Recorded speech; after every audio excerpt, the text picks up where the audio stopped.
Game 5 is on between the Edmonton Oilers and Dallas Stars in the conference finals. The Oilers win, and they're in for another Stanley Cup finals back-to-back. It'll be against the Florida Panthers in last year's rematch.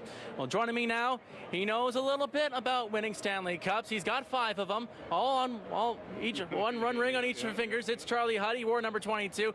Welcome aboard. First of all, I know you played in the Coliseum, that historic building, but do you wish you played in this atmosphere in Rogers Place? Yeah, a little bit. I mean, it's a great big arena, and the fans are crazy in there. Not that the fans weren't crazy back in the old building, but it's quite an atmosphere, and it's really it gets you fired up. There's no doubt about it.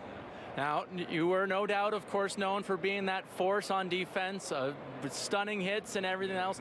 I'll ask you about Zach Hyman, the playoff league leader in hits. How much of a hole does that fill? You know, you're playoff league leader in hits. Now you're out for the rest of the season. How much of an impact does that have in the playoffs? Yeah, you know what? It's a tough hole for them.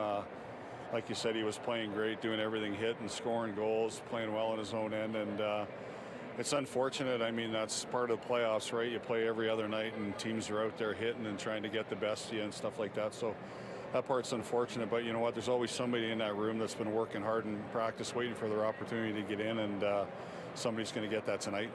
You know, of course, being tough, you got to be tough to win in the playoffs, let alone win a Stanley Cup. The Florida Panthers, if they move on to the Stanley Cup finals, they are the definition of tough. They are mean, they're in your face.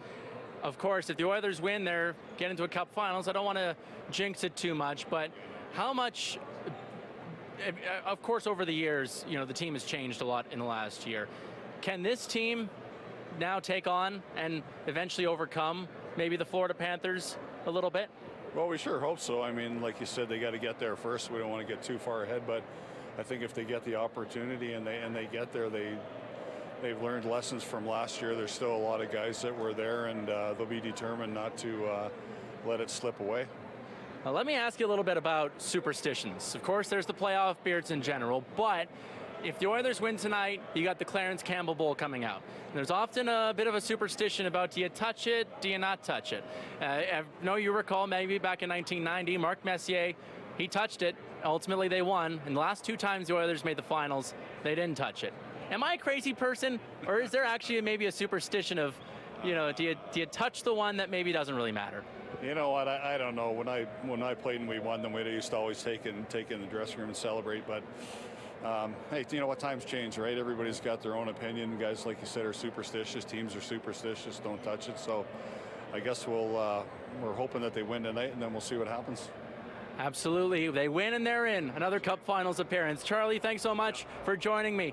Puck drop is now on. Game 5. Stanley Cup Finals appearance is on the line. We'll have full highlights at 11 and City News 24/7. Reporting from Rogers Place in Edmonton, James Dunn, City News.